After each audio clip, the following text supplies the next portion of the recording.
All right, welcome everybody. Really excited to have two amazing guests with us tonight.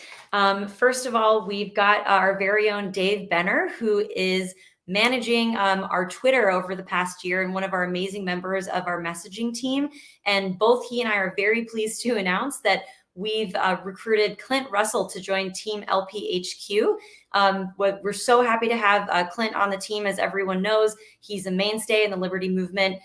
Really is a fantastic messenger, and he's going to be joining us as our very first messenger in residence. What is that actually? First of all, let me quickly introduce myself and peel back the curtain of how we do messaging at LPHQ. My name is Lainie Huston. I'm the Executive Director here at the LP. I have the great privilege of working with all of the volunteers, staff members, and board members who work extremely hard on making sure we're putting out fantastic messaging and really waking people up, not only inside the liberty movement, but really trying to grow that movement overall.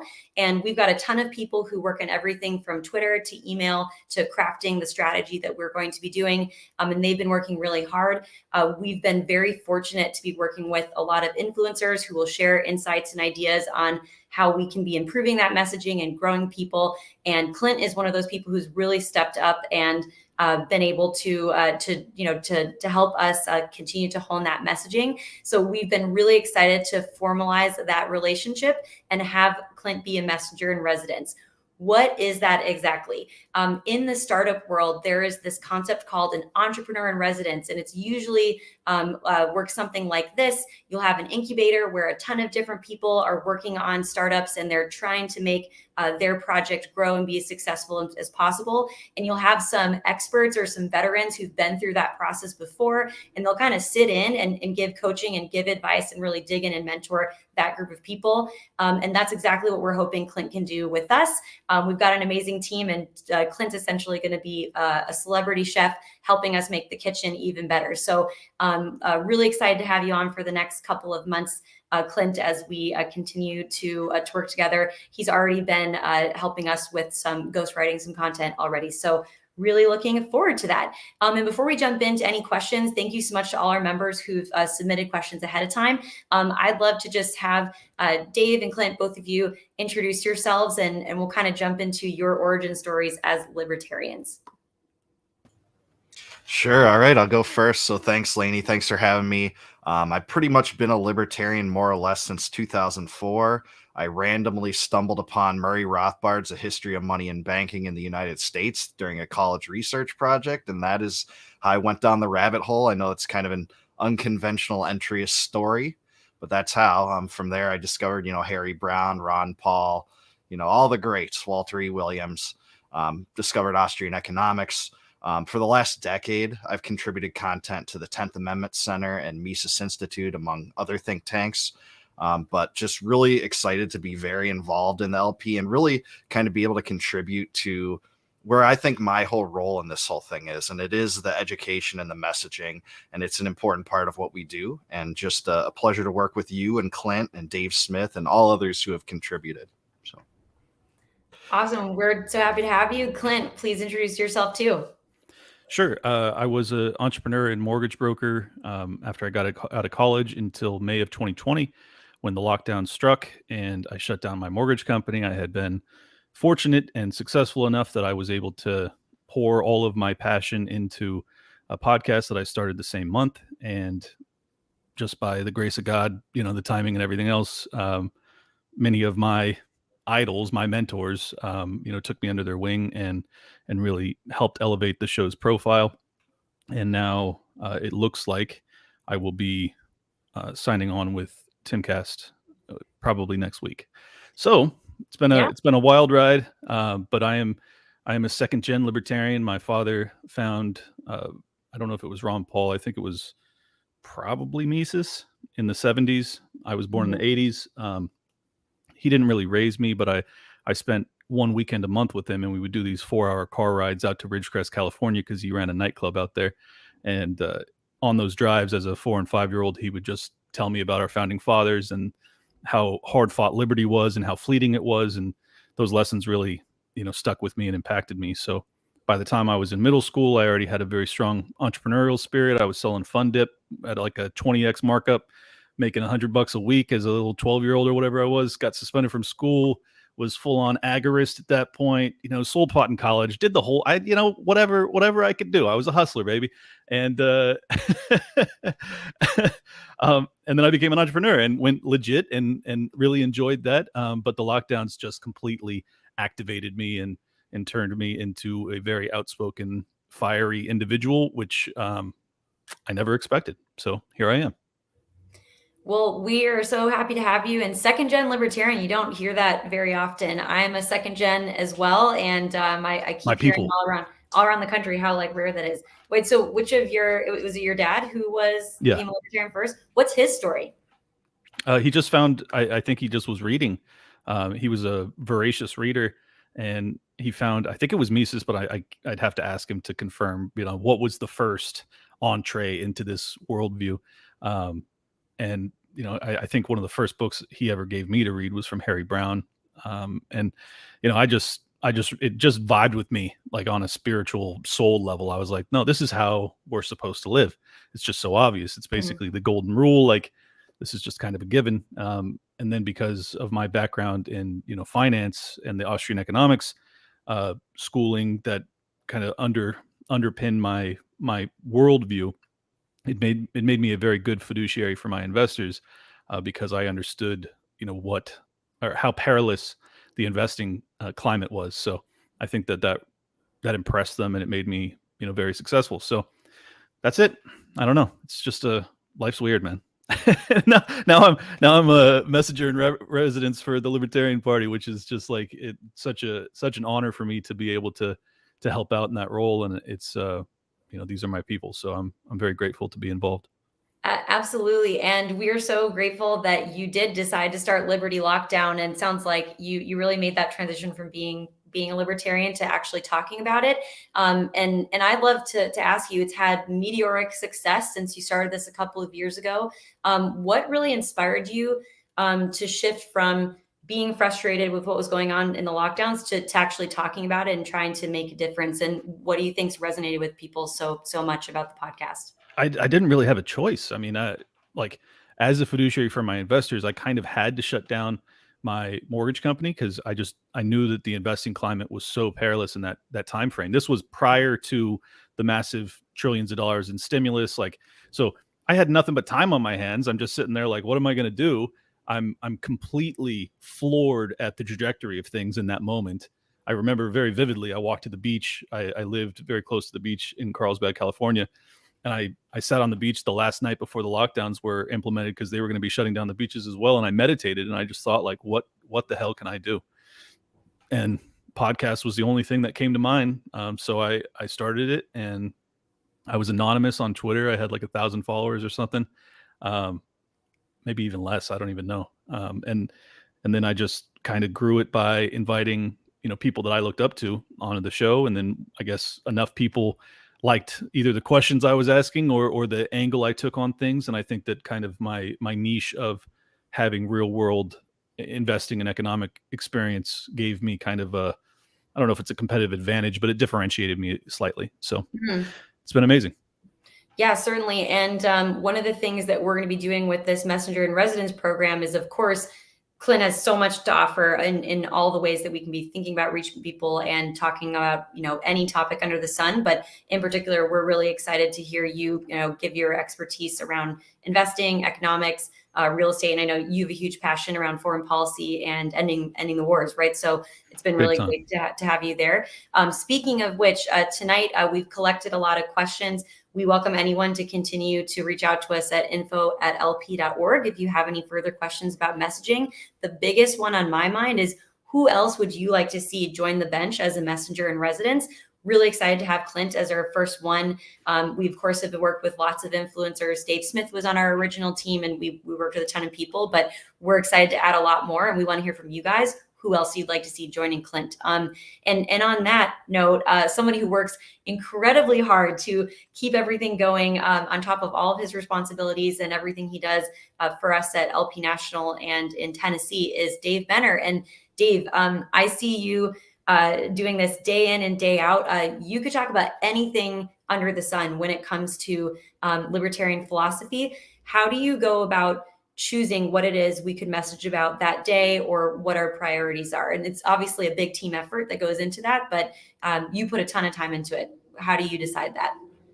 Yeah, thanks. I mean, I try to go by the A-list news topics of the day that cycles quick, but we really want to focus on the anti-war and anti-Fed message, the same message that Ron Paul brought, the Ron Paul revolution. That was a big part of many of our campaigns on the LNC. It's part of the vision that we were very transparent about bringing forward to the messaging. And, that's our bread and butter, I would say. But that said, the news revolves quickly. We like to look at things that are hurting the common man because of the elites and what the elite policies have done, especially over the last century. I mean, there's no shortage. There's no shortage, man. Mhm. So we like to see how we can empathize with the plight of common people that might be politically indisposed in every direction, might be dissident left, might be dissident right, but might be people that have more or less kind of gotten blackpilled and given up. We want to touch into those souls and just, awaken them, spark something interesting. That helps them see, why that we are, the most genuine and philosophically consistent philosophy that's ever existed. Yeah, absolutely. And I would say it's no secret that the Libertarian Party has gone over a significant changing of the guard. And clearly last year in Reno, one of the biggest topics that was a mandate from the delegates was for bolder, more based messaging. Tonight, we get to click into what does that actually look like. And I'm so happy you brought up Ron Paul, because we got a fantastic question. I'd love to for both of you to answer, to give your opinions on. As we're thinking about how we're waking people up, it's really easy to go positive and it's really easy to go negative. What do you think is the right way to balance spreading a message about serious, dire topics like war, or just the craziness of the situation that we're living in with the oppressive state that we have, and comparing that with trying to be happy warriors and trying to keep things light or humorous? How do you two think about balancing that? You want me to go first, Dave? All right. There's not a whole heck of a lot in our political landscape to be happy about. So I think that there's nothing wrong in this particular period to have an edge about us. And I certainly have that myself. And I think that most of the people that listen to my show and resonate with what I do have that as well. They're very discontented, and righteously so. So I don't go out of my way to tone down my messaging, but what I do try and be conscientious of is that I am not hopeless. I am never hopeless, and I think that's a very important part of the happy warrior spirit that Ron Paul brought forward. Is like, look, we're going to have very treacherous times in front of us, but we will find a way. The human spirit is beautiful. That's the angle that I take with it, because I believe it. It's just a sincere belief that I think that we will find a way. So I think that you can find a balance in that regard. Yeah, and I agree with that 100%, Clint. I would also say that Twitter as a platform really is built for negativity. Some people might not want to hear that, but especially in our replies, I believe in going super negative at these politicians that are actively destroying lives. And I don't apologize for that. But like Clint said, you have to see some light at the end of the tunnel and realize, like, we are capable human beings with incredible skill sets that, everyone has different skill sets that other people don't have, and those can be applied to entrepreneurial endeavors and building companies and things that even the state and its fiercest and most egregious, treacherous tentacles can't stop humanity from accomplishing. And that has to be part of our messaging as well. As far as the style, I believe in being much more irreverent and radical than what I've seen in the past. That's something that I always wanted to see this account do, and I'm proud to say I think we have done it to some extent. We can always improve in many other ways, but I don't think that, even if you'll ask some of our critics in our messaging what the account is like, I don't think they can say it's not as irreverent, and it's not more irreverent and radical. Yeah, and speaking of those Twitter replies, I'd say Jared Pullis is really feeling the fear from the quill of Dave Benner this week. So I love watching you dunk on people there. And with that, actually, I'm curious for the both of you, who in the cathedral is your favorite type of person to go after on Twitter? Like what really is the best? Is it reporters? Is it mainstream media? Is it educators? Like how do you guys like to really show with Twitter replies that we're getting in there and having some of the cheekiness? I actually don't reply a ton.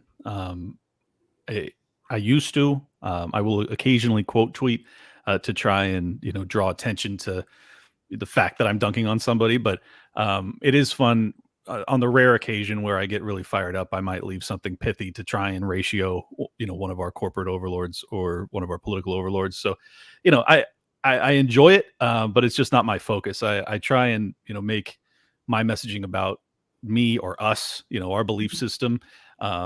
And if I can, I'll try and contrast it to the lunacy that we languish under. But there's a hell of a lot of material to work with because, I mean, everyone is just tweeting out crazy stuff. They're pushing for World War III. They, want F-16 shipped out to Ukraine. It's, you're a coward if you don't want it. There's just the list goes on and on. So I think that everyone has their own lane in that regard, though. So you can do it both ways. And I think that it's really powerful when it comes from like LP National and you reply and you ratio a state governor, and it's like, yeah. And particularly because he was talking about, what libertarianism is after having locked us in our freaking houses and implemented an assault rifle ban. It's like, are you out of your mind, bro? Like, do not lecture to us. Do not do it. So. Yeah, you can't make it up. I think that you're not a libertarian unless you've been told you're not a libertarian by a non-libertarian, by the way. But as far as what Clint said, I am a reply guy, by the way. So some people like observing the account may notice that. The accounts I typically go after most are the ones not because of necessarily what the person's saying, but how much of a following that person has. Like AOC and Biden to me are gold mines of, how many people we can get to actually view those reply tweets. And that it's really helpful to find those accounts that just get enormous amounts of quick likes and shares right away, and then you're guaranteed to get your content to be exposed to more people. And there's not many people on the establishment right that are really good at this and good at Twitter in general, and it's really disappointing. McConnell's account is just like a graveyard. Let's see. Kinzinger is one fun one. The neocon ones are really fun to roast. We've tried Bill Crystal a few times. But to me, it's like I go at Kinzinger a lot. I can't help myself. He's the worst. He's just so bad. But yeah, I hope that helps though. No, that's totally great. And honestly, Dave, you've been at this for nearly a year now, right? And like I said, it's a huge team. We've got a ton of people who are working on it, but I love to hear whether it's been ratioing people or creating content on Twitter or another platform. What's the moment you're proudest of since taking on this role? Okay, so I don't know if there's a single moment, but what I'm proudest of is that we just straight up roast the COVID regime and all of the precedents and ramifications that came from that over and over. We do it, because a lot of people say, hey, that's over. So why would you guys still talk about it? Well, as we know from a cursory glance of history, those precedents remain. The same was true about conscription in the Civil War. People thought that was over. Well, it got revived. People think that about the income tax. Well, that started at one point and got revived. Central banking, the second central bank was dismantled by Andrew Jackson. That came back. These are lasting precedents that will continue to destroy lives. Politicians will bring this nonsense back and point back with justification to the precursors. And so that's something that I'm really proud of. And then the second thing is that we unabashedly push national divorce. This is a part of our platform. It always has been, although the word secession was not in it from 2006 until 2022, but we put it back in there, and we're pushing that as a solution. We're radical political decentralizers. That's something that, again, many of us ran on, and something we're proud of. With all these incompatibilities between regions and states, it's the one way that we can shut the federal government out, hopefully peacefully. So yeah, I completely love to see that we are actually bringing that message to the forefront. And it's so true what you're saying about COVID, hanging around longer, and it's still something that we got to talk about. You still see the the mislearned lessons of the financial crisis are used to expand more and more power. So it's really good that we are tackling that. And in fact, there was a question from the audience in this, and I want to specifically lean into it because Clint, the title of your podcast is Liberty Lockdown, right? It's right there in the name. Do you perceive the public in general as being over COVID tyranny, or are more people waking up to the tyranny through all this? Is this something that's still an active topic, or do we feel like we're just trying to bat it down anytime it rears its ugly head? No, it's very much an active topic. And I think that this is very common with libertarians. We're always in front of things. We don't always message in front of things, which is why I actually wanted to get involved, because we were not active in 2020 like we should have been. But we are very much in front of things now. And the libertarians that I know and love have always been in front of the news, not trailing it. So I think that because we are in front of things, we oftentimes think that stories are dead when they're still very much alive, because the average person who is not forever online, or isn't following politics closely, isn't reading the news regularly, they had been sleepwalking for many years, and I think many of them are just arising from that slumber, and it's our job to show them a home, show them a pathway forward that is fruitful and explanatory as to what they've had to deal with. So I think that there's still a ton of value in, one, letting people know that they're not alone in that process, because it's very jarring. But then two, what I've really made a focus of is trying to motivate people to not give up on prosecution of the people that did this. I like what Dave was mentioning with precedents, where these things keep coming back. I think that the precedent that the American people ought to be setting is that if you violate the Constitution in such a fashion, we will do everything in our power to see you behind bars. And some libertarians may find that to be aggressive or whatever. I think it's purely defensive. I think that you need to have that precedent that if you lie egregiously to Congress, as Anthony Fauci did when it came to the gain of function research in Wuhan Institute of Virology, you cannot do that and pay no price. You can't. And at this point, it looks like he will, but I'm going to continue to beat the drum until all hope is lost, because I think that precedent would be world changing, honestly. And on that note, we have another big thank you, a lot of thank yous to you, Clint, in some of the questions that were submitted here. I'll read one of them. Thanks for everything you did to support liberty-minded people during the COVID lockdowns and vaccine mandates. That said, what are our plans to expand the liberty message going into the 2024 election cycle? That was, it's still very much around, but we are going into a whole new season. What are you guys thinking are the big opportunities for us in going into 2024 and here in 2023?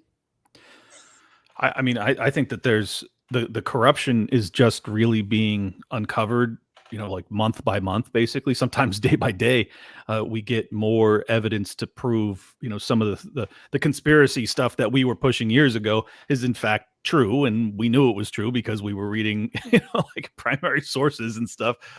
So I think that's very pressing. I think anything we can do to try and get popular support to defunding the war in Ukraine, I think is vitally important. I think, like, honestly, I don't think it's overstating it to say that humanity may hang in the balance. And so I think that that's going to be very pressing. And until that war comes to an end, however it comes to an end, that is, arguably my highest priority, honestly. So even as a finance guy, that's still, that's still something I talk about a heck of a lot. So I think that's super important. And then I think that, the Durham report, and I hope that libertarians don't, because it can be viewed as partisan because it was a GOP president who was cooed by the deep state, that a lot of the libertarians who are more left-leaning culturally may view that as us aligning ourselves with the GOP. I just want to be very clear. That's not how I view it whatsoever. If there had been a GOP deep state coup against a democratically elected Democrat president, I would have also been calling it out in this moment, because I think that demonstrating the corruption that like exists Kennedy. within the system, exactly, or Nixon. I mean, there's a lot of stories that there's more questions than answers. So I just think that, like, we have to really capitalize on those moments where we have proof of the corruption that exists. Yeah, I just got your podcast on that, and it's wild how little there is. And There's like no coverage. yeah, Crazy. it's insane how it basically, like, the whole country's held hostage when you have this party weaponizing the state against the other party when there's a flip in power. So thank you so much for covering that and trying to break it down so people could really get the full side of the story. And I'm going to tee that question over to Dave as well. Obviously, we talked about COVID and how important that is to talk about, but what do you see as kind of the big topics we can be leaning into going into 2024? Yeah, absolutely. Just, bringing the corruption of the establishment and ruling class to light is like number one. I mean, we had the Durham report. Clint just spoke to that. We had the Twitter files that was judgment day to the ruling class on so many levels and just didn't get the notoriety. That's one topic, but also it's differentiating, how much better our 2024 presidential candidate will be compared to any of the establishment shills. I'm really excited for that. I'm very confident that we will have a very good presidential candidate.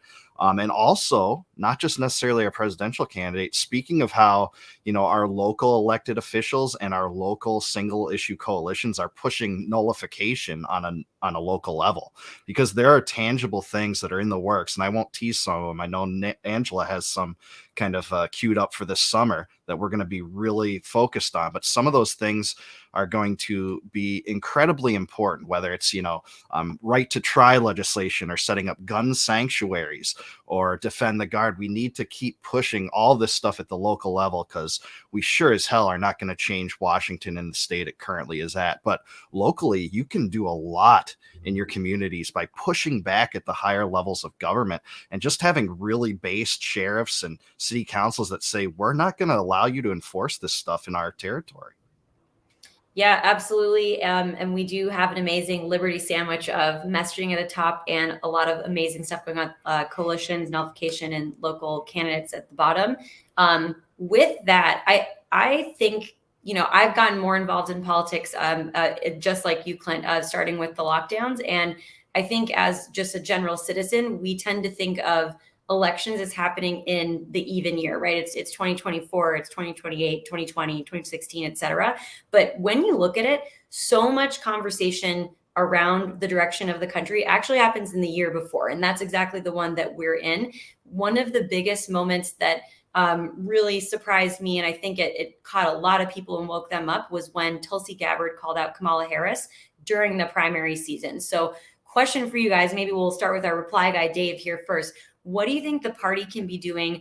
We are a third party, but the other parties are having their primaries this year. What can we be doing during that primary cycle to really point out a better libertarian direction we should be going, or what the failings are of some of the other candidates who aren't even in our party?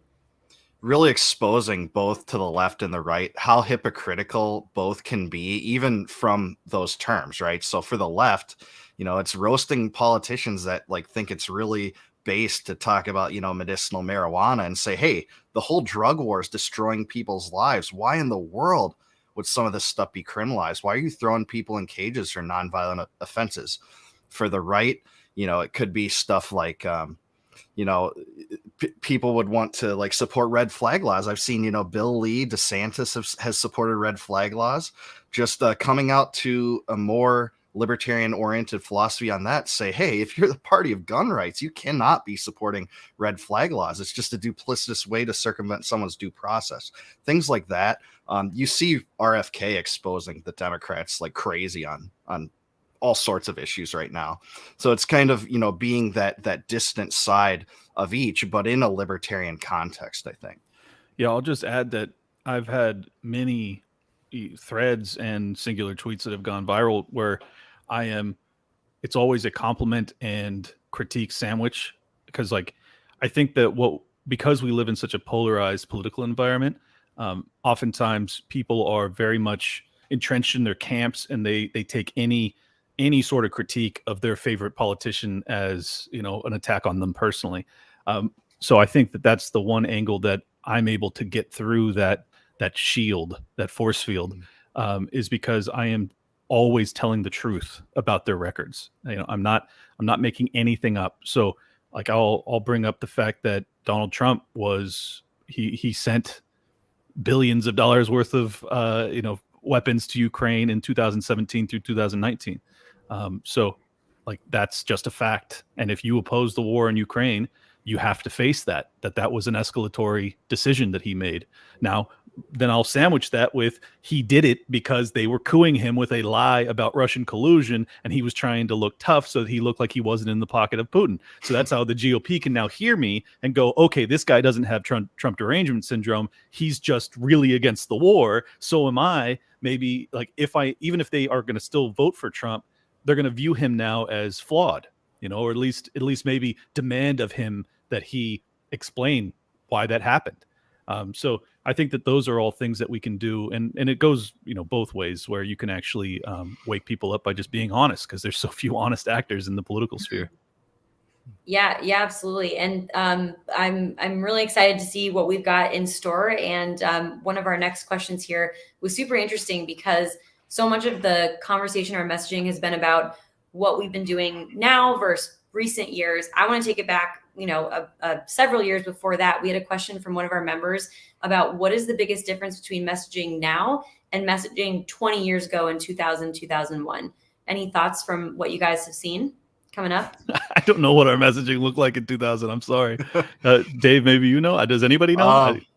I really don't. That was kind of a more radical phase for the LP, I feel like, leading until the 2006 Portland massacre. But the Twitter account wasn't created until I think 2009. So I don't know what it was like. But man, if they weren't railing against the Iraq war and the creation of the DHS and the, deep state expansion, the Patriot Act, yep. If that wasn't happening, that was, just as egregious as not messaging fiercely against the COVID regime. Yeah. I hope they were better. I hope they were. Can I just, let me compare and contrast because I really only was paying attention once I got active online, and I wasn't really paying attention when I was running my mortgage company. So like 2019 was really when I really started to pay attention. It was just very tepid. It was more, catchphrases and things that we all can agree upon. It was very overtly not divisive. And while that is, I guess, good for keeping the libertarians together because we're not offending either side of our camps, it's not very good for growing the party because you're not going to draw attention. You're not going to get people to actually pay attention to what you're saying if you're not willing to hurt some feelings now and then. So I think that's been the biggest change, in my opinion, is that there's an edge to it. I think there's an edge that's necessary. I think it also matches the spirit of the people. So I think that's important too. People were not nearly as awake to how corrupt and evil everything is in 2019 as they are today. So I think that we have done the proper thing and basically evolved with the times. Yeah, that's such a good point. We really can see it. You can just feel it in the air. But I feel like every piece of data I see is that people are trusting institutions less and less, and so I think people are here for it, and they're more ready to hear the edge. And it really does cut through the noise and wake people up. And so, on that note, a little curveball for us at LPHQ. We, of course, have been unquestionably more bold in the messaging. That's been the strategy for the past year or so. I've got a question for Clint. Is there anything that you've seen as someone who's been a little bit more on the outside that we could actually be more bold on and have more cojones? Is there any topic that we could be leaning into more, or something we could be a little bit more edgy on? No, I think that the edge is proper. I think like where you guys are at is good. It's not over the top. It's not posting. I'll keep it toned down in case in case we got any kids listening. And I think that we're like right where we ought to be, particularly with the LP National account. And if you want the more radical, like really, really edgy stuff, there's some state accounts out there that'll give you that. So I think that the balance is good. I think that the fact that we have a decentralized messaging, system is exactly what it ought to be. It's very reflective of the disparate feelings that libertarians feel depending on where they live and their backgrounds and things like that. So I know a lot of people are upset with certain state affiliates and stuff like that, but I think that it's what it ought to be. That's okay. You can have some differences of opinion, and you can, if you want it to be more toned down, then get involved in your state and and put out messaging for your state that reflects your belief system, and allow these people to continue down and see who wins. Like we're in favor of secession, for God's sakes. Like if we can't have different messaging to see what works, not to mention like the deck is so stacked against us. Like I would like to see, 50 states of innovation. Like let's try and figure out what works. And I think that because we have gone down that path, we have found out that being a little edgier works a lot better. It really does. And I just think that the proof is in the follower counts. Like everybody that's taken that route has exploded in growth. And I think that you can do it in a way that stays absolutely pure to our principles. And I think that's important too. It's such a good point about if you've got a group of people who's really advocating for secession and just having different approaches to how we do government, it would make sense that we are embracing that as marketers and how we're going about doing messaging. Thought for another time, I think it could be really cool to have different state affiliate messengers come in and talk about this and what their philosophy is. So, if you're out there and you think that'd be interesting, I know we all know a lot of the states who are really, really vocal, but I've been seeing more of them be up and coming. And so reach out to us if you guys would be interested in talking about that. On that note of being a little bit, oh yeah, please go ahead. Let me bring up one topic that I think is very, it's very, very divisive, but it's very much a topic that people are concerned with, and that's the sexualization of children. And I don't know how you can handle it properly on LP National, which is why I have not submitted any tweets to Dave for that purpose. I do tweet about it personally. I do find it disturbing and I do find it concerning. So I think if there was one topic that you might be able to broach that would certainly draw attention, and I think you guys have sent out a few things here and there, but it's going to have to be treated very, very carefully, because it's like you can get into some real crazy territory with that one.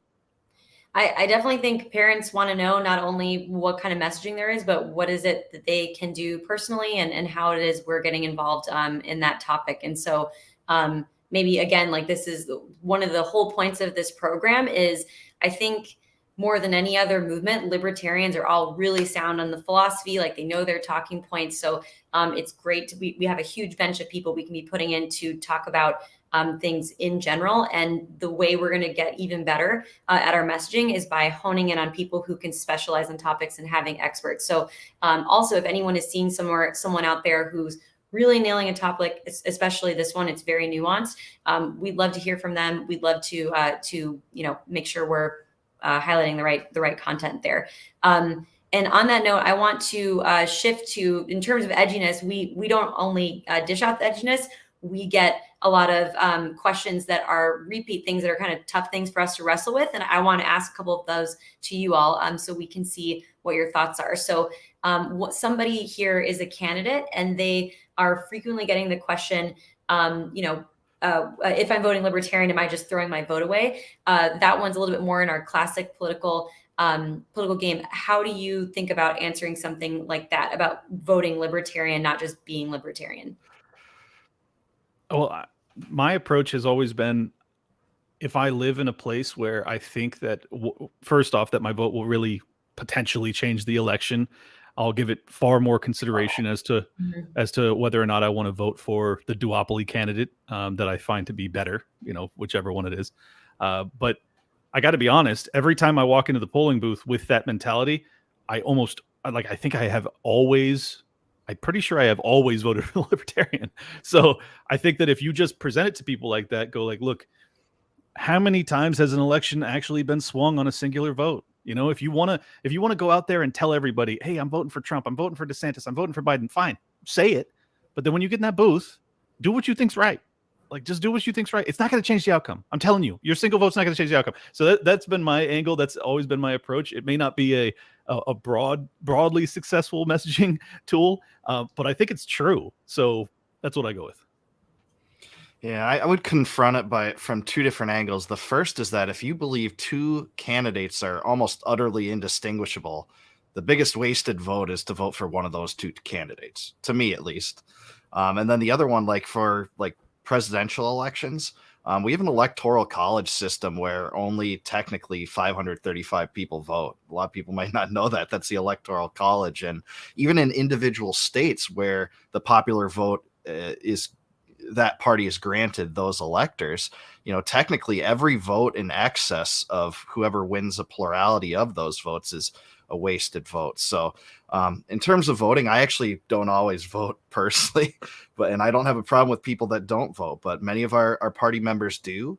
And really the throwaway vote is voting for someone that's going to just continue the ruling class status quo, I would call it.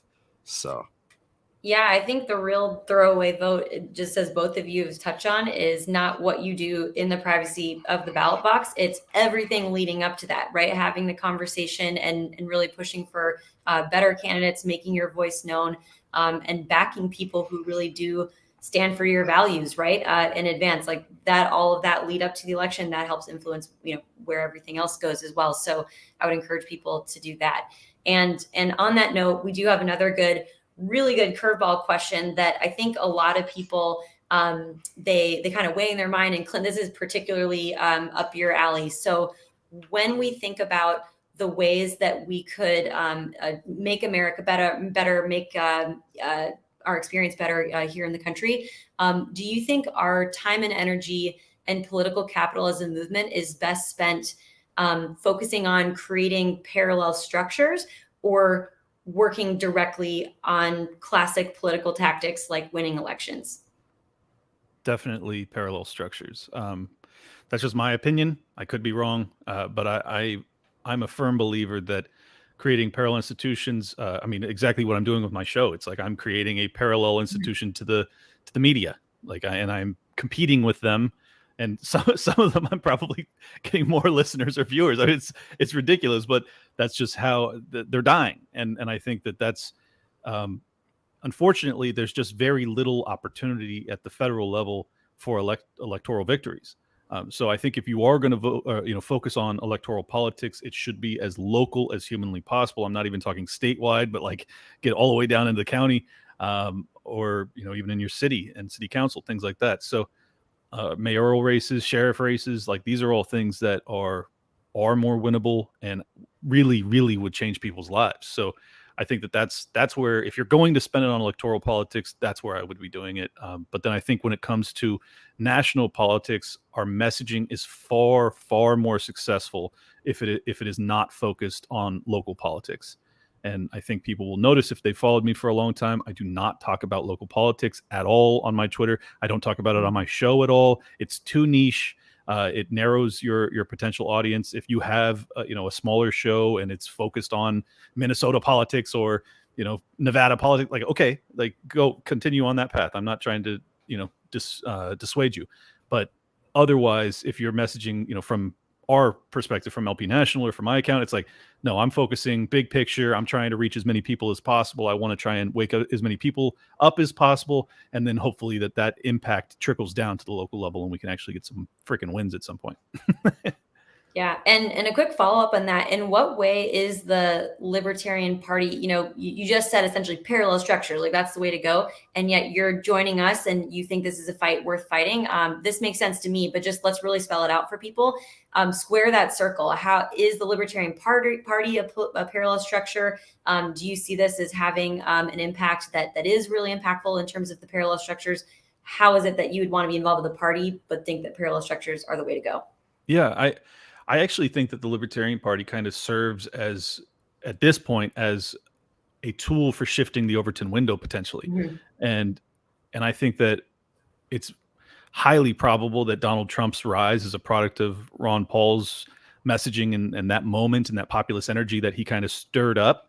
And I think that even though he did that under the GOP, you get my point. It's like libertarian messaging shifts the political climate in a way that, sure, we may not be able to win the national election, but we have now gotten the GOP talking like us. And I think that that's a win. So I think that there's a ton of value there.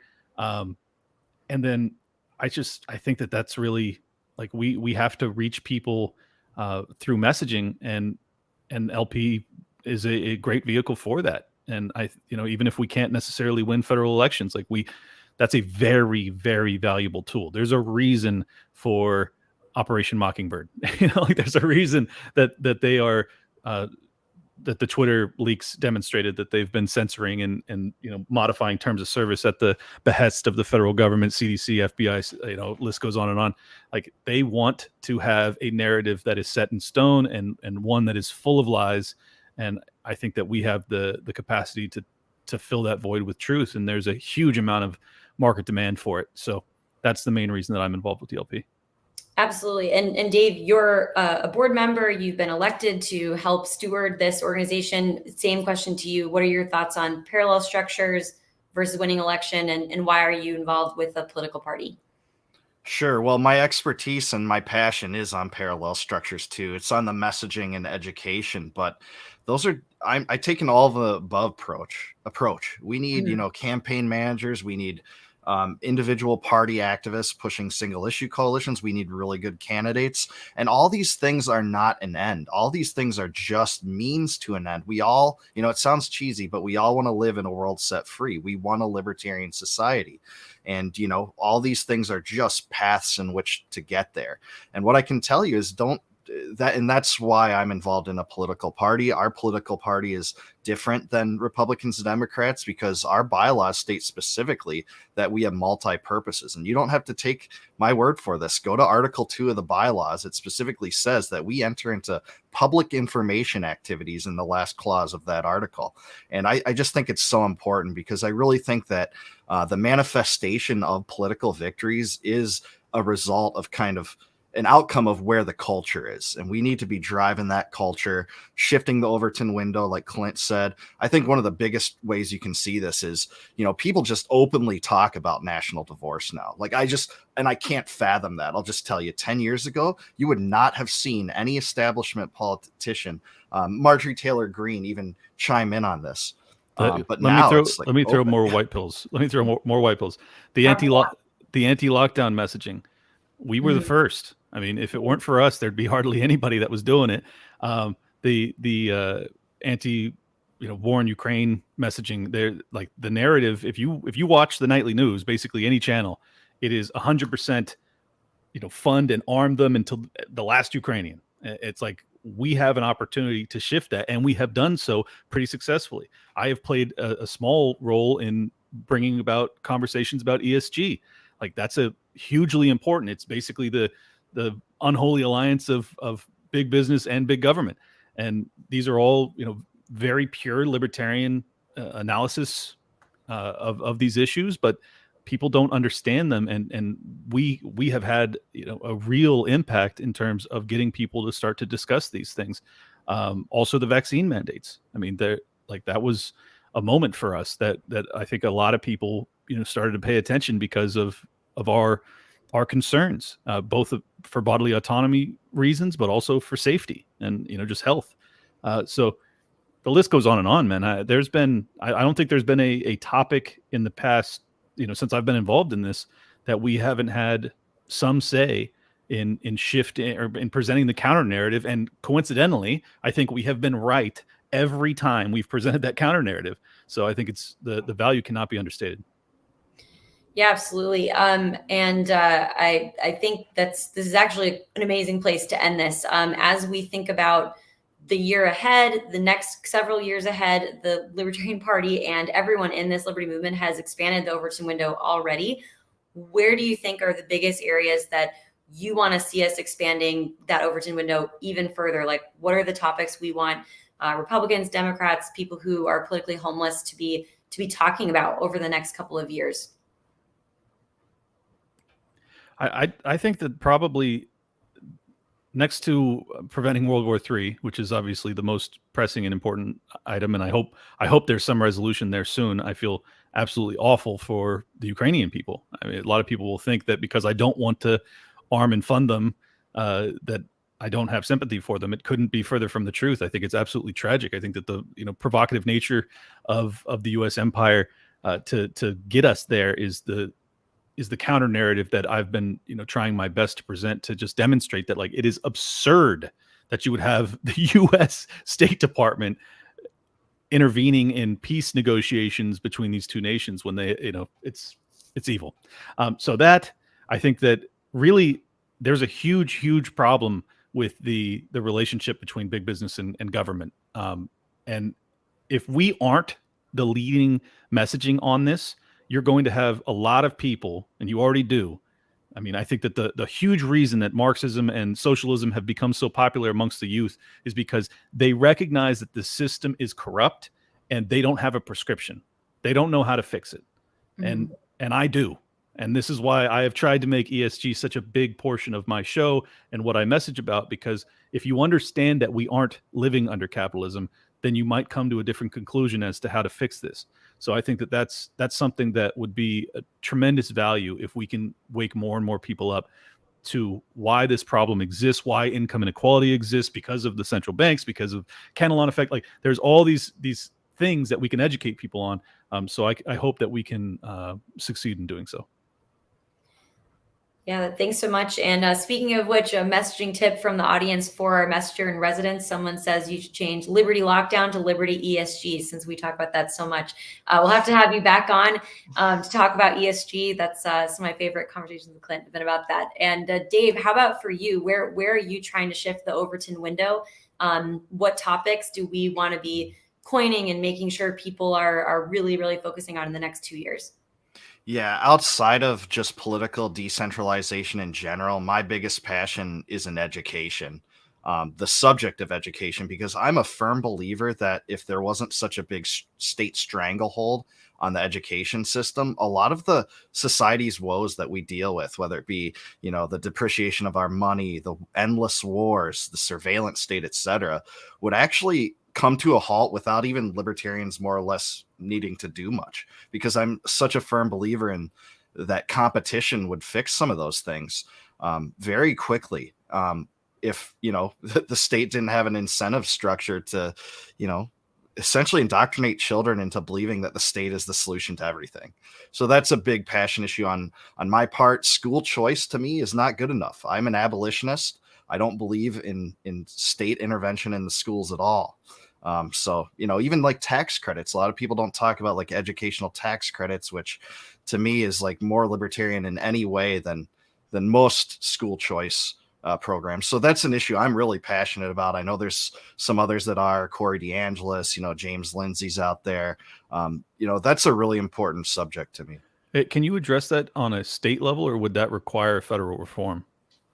Yeah, state level for sure. You could have tax credits so that individual families would get a credit rather than, imposing regulations on schools to accept the voucher. That's what you see in some of these school choice programs. That said, I'm not going to demonize all school choice programs, because, for instance, Arizona's bill was really good. And Corey's talked about this a lot, because that didn't impose any regulations on any of the schools to accept the vouchers. So it gets into the weeds a little bit, but those things can be done on a local level that don't need federal intervention. Although, ending the Department of Education would be a pretty big step. Although most education, funding and curriculum comes from the local level. Yeah, absolutely. And talk about an area where there are so many parallel structures that are available and realistic. Lockdowns just completely change the game of what's available, not only in the classic area of things like tax credits or school choice, but also in just homeschooling pods and actually being able to, take charge of your child's destiny. So I'm really excited to see us talking a lot more about education. In fact, we won't announce who just yet, but our next messenger in residence that we've been speaking with and looking forward to bringing on is really going to bring a lot of expertise in the education space. So definitely tune in to hear who that will be. And we really do want to hear from you in the audience. If there's anyone that's a respected voice in the liberty movement, or even someone who we think is a little bit outside of the liberty movement, but could help us really expand that Overton window. That's exactly what we're trying to bring on at National. And we want to, we're starting with Clint because he's one of the best, and we're going to bring in a whole slew of celebrity chefs. So Spike, send her a message. Amazing. I said Kanye. I don't think you guys heard me. I tried to cover it up. I was like, you want to broaden our messaging? You bring that dude, and you'll get a lot of attention. We'll slide into his DMs. That's amazing. Let me just end with a positive note too. I have never I have never been more optimistic, despite the fact that we are up against it in a way that is just unbelievable.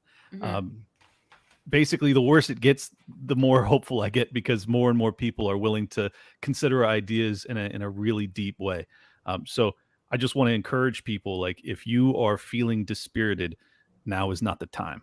Like, we need you now. This is the most important. I honestly believe this. I honestly think that this is the most important time, maybe in human history, but certainly in American history, when it comes to our political climate and how perilous things are, with the potential for World War III, social discohesion. I don't even know if that's a word.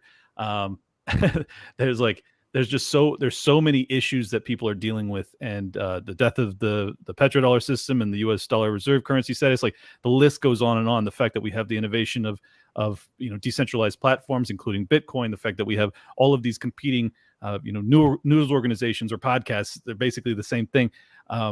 There's just a lot of reason for optimism, and I hope that people, even if they're feeling the weight of the moment, they use it as fuel as opposed to letting it beat them down.